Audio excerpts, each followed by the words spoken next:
Are you juggling success but secretly struggling? In the solo episode, I'm taking you back to a moment in my life when perfectionism cost me everything: my health, my relationships, a multi-million-dollar contract. And if you've ever felt weighed down by doing it alone, this episode is for you. I'm Julie DeLucca-Collins, and I am the founder of Go Confidently Services. And again, this space is for women who are entrepreneurs or high achievers and want to continue to build their confidence so they can create an impact in the world. And this is the type of video that I love to share here in the channel or on my podcast, Casa de Confidence, because many of you may just be listening, and I love that. The first thing is there is a lie, and I'm going to be unpacking 5 points. Number one, you don't have to do it all. Number two, you need to learn how to ask for help. And of course, actually receive that help, because we struggle with all of that. And the lie is, I should be able to handle this. How many times have you said that to yourself? I know I say it to me all the time. Oh, I got this, or I'll figure it out. And I'll figure it out has helped me and served me in so many ways. But in other ways, it's kept me back. It's helped me fall on my face and stumble.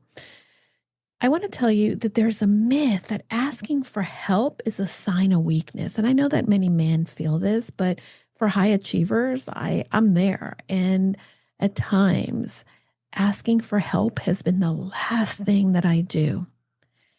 I got a promotion back in 2008, and I finally got the VP title. And I was so excited because I've been working long hours, long days at sacrifice, being with my family. I was in a marriage that was failing, mainly because also I was traveling a lot and not investing into that relationship.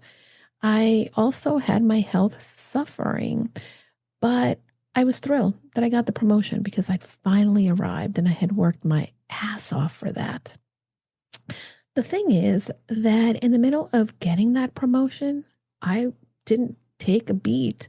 I went right back to doing it all, working hard, and not realizing that I needed to be okay with not having it together, that I needed to be okay with not knowing how to be a VP. That was the first time I was becoming a VP. But in my brain, I had this expectation that I already had to be it, do it, and that I couldn't let people know that, well, I wasn't doing it, or I wasn't showing up in the way that I thought I should be showing up. Eventually, there is a real cost for doing it alone.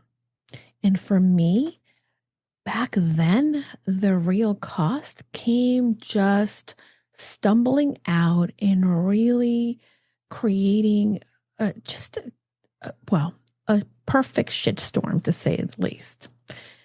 Number one, my story is not unique. I think that so many of us think that when we get to this level, when we have a level of success, that I should have it together. But we don't have to have it together. This is really something that we will gain the confidence of what we're doing when we fail, when we are ready to stumble, and be okay with stumbling, which so many of us, and for me, I hated that. My perfectionist really masks my fear of people finding out that I don't have it together. My perfectionist also is very common, and it's not unique to me. And perhaps you've been in my shoes, in which you don't want people to know that, behind the facade or the happy phase, there is someone who is barely keeping it together. Barely keeping it together. I remember I used to get up in the morning and I would snooze and go back to bed, get back to bed, and finally would get up. And I had to do a mad rush to get to work. And I got there and it was hit the ground running, and I was doing it all. And when someone would say, "Hey, what about this project? How is that going?" I would say, "Oh my God, it's great. Don't worry about it. I'm going to show you." And then all of a sudden I would walk away back into my office and think, "Holy crap, I need to get that done, or I need to work on that."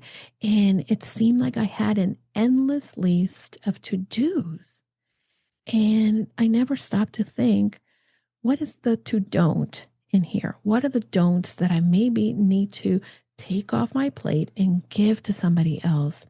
I ended up becoming someone that was very nasty to other people that I worked with. I was not very pleasant when I was out of work because I was exhausted or sick. I didn't want people to help me or to see that I didn't have it together because I felt that they would think less of me. I felt that they would think, "Oh, okay, she doesn't deserve this promotion," or "Look at her, she really doesn't belong here." And of course, there's so many deep things that go into that. But the real cost for so many of us is not just that we are taxing ourselves, our well-being, or even our relationships. But the real cost is that in the long term, what we're doing is not sustainable in any level. In my career, this was a defining moment in which I learned the lesson. And I remember when I lost this contract and everything came to pass, that things weren't done, deadlines weren't met, and that staff had not been hired. And long story short, my boss asked me one simple question. And my boss was the founder of the company, the CEO, and she was really writing that the company was going to be able to expand because of this contract. And she asked me the question and I never will forget. We were sitting in a restaurant. We were in Texas, and there was music playing. And of course, the people that we were working with brought to light that they were not going to renew this contract with us. And they outlined all the different reasons why they were not going to move forward. And as I sat there listening, every time they said the things that had fallen short, I immediately thought, I am unworthy. I suck. I am terrible. And all those inability to hit the mark for that contract were not about the work that didn't get done. It was about me not being enough, about me not measuring up. And when it was all said and done, my boss asked, "Why didn't you ask for help? Why didn't you ask for help?" And I didn't really have an answer. I didn't really have an answer because asking for help was something that never occurred to me. Why? And by the way, I had staff that I could rely on, staff that I loved, that I trusted, and for the most part had a good relationship with until I started to really go in this binge of trying to be perfect in this new position. And as I look back now, I see that I was juggling all these balls in the air, but I didn't even know how to juggle. And when the balls were falling, I wasn't asking people to help me pick them up or letting them know that they had fallen. I was just sweeping them under the rug and trying to pick up another ball to say, "Look at me and look how great of a juggler I am." And how many times do you do that in your life? I wanted to reflect. I want you to reflect, and I want us to really come together and think about this and stop and pause. Because when we juggle the balls and they're dropping and we're not letting others know that they're dropping, there is a cost. What is the cost of those balls dropping? For me, one of those balls, not only was it for that contract, for my job, for the company, but it was my health.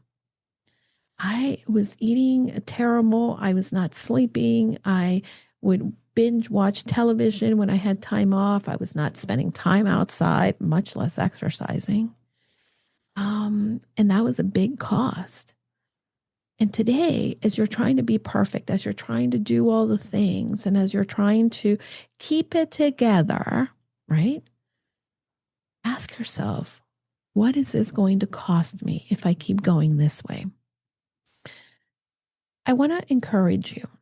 that as you figure out what the silence of not asking for help is costing you, that you begin to think that perhaps you don't have to, delegate it all. You don't have to ask for someone to do it all or let everyone in and know that, oh my gosh, I don't have it together.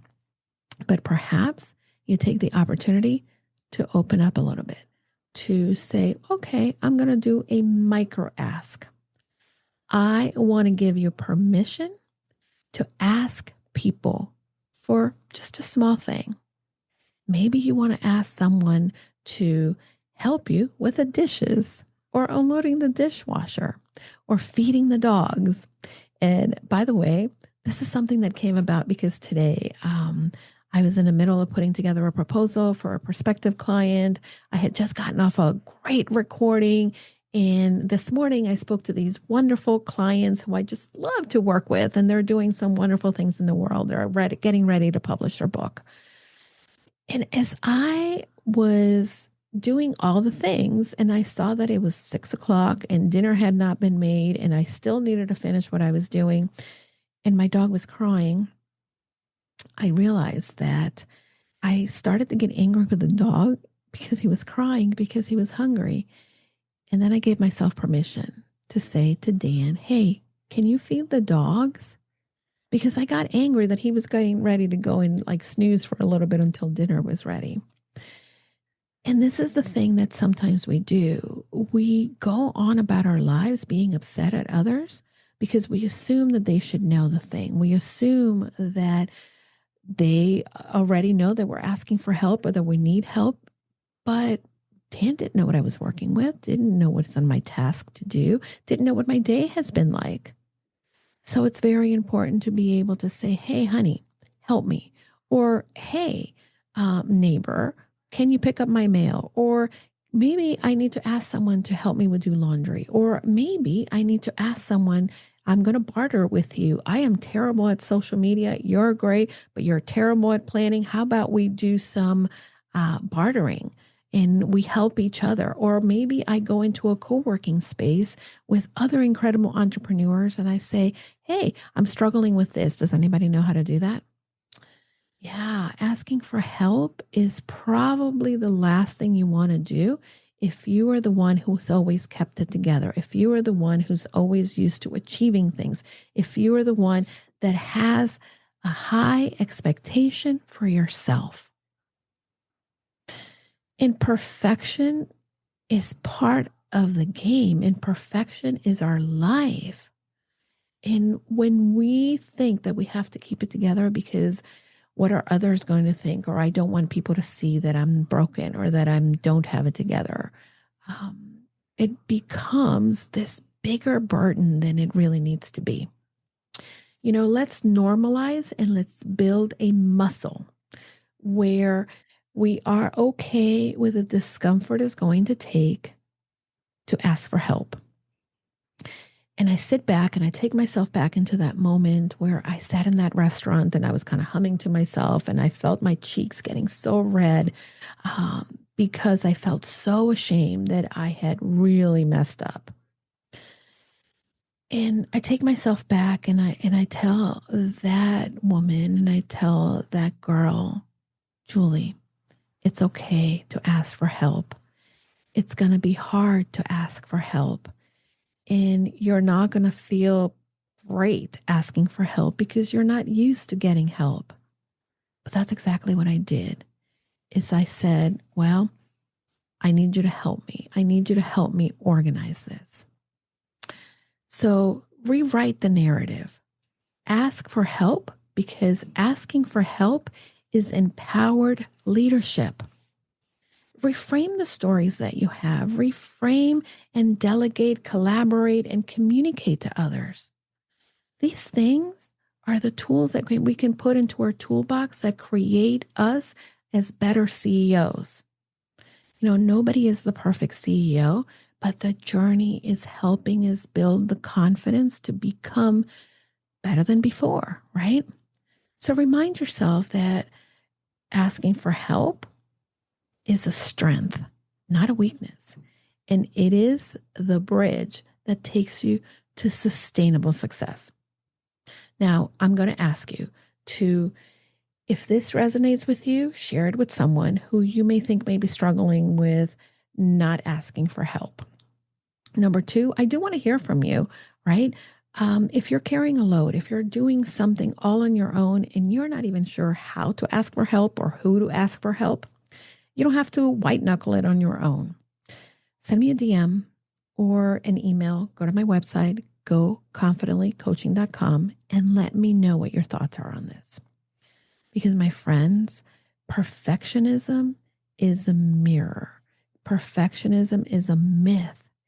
And asking for help is going to be the one thing that perhaps we can do differently that will help us in our journey to confidence. And when we reach the level that we want in our confidence, guess what? Other people come alongside of us. Other people will be encouraged and inspired by you taking the lead. So until next time, don't forget, go confidently in the direction of your dreams. Hi, everybody. I know that sometimes we get very lonely in this entrepreneur journey, and I want to invite you to join us into our limited time only Purposeful You Mastermind. For many of us entrepreneurs, we believe that we can do it all, but the reality is that doing it alone only creates a lot of overwhelm. So join us at the Purposeful You Mastermind. You can find out more information by going to bit.ly/Julie's Mastermind. This is going to be the place where you are able to then unlock your full potential and achieve long-term success for your business. Push you behind your current limits, expand your connections, discover new ideas, and implement them with confidence. You're going to get the support in all aspects and transforming you to the six-figure business you've been looking for. Pause and get off the hamster wheel if you've been spinning around. This is a time where you can get that support from like-minded entrepreneurs that are here to join you in your journey. Together, we can challenge the assumptions and land the speaking engagements and opportunities we want to grow our business and make an impact in the lives of people. See you then. Remember, you can find the mastermind at bit.ly, Julie's Mastermind.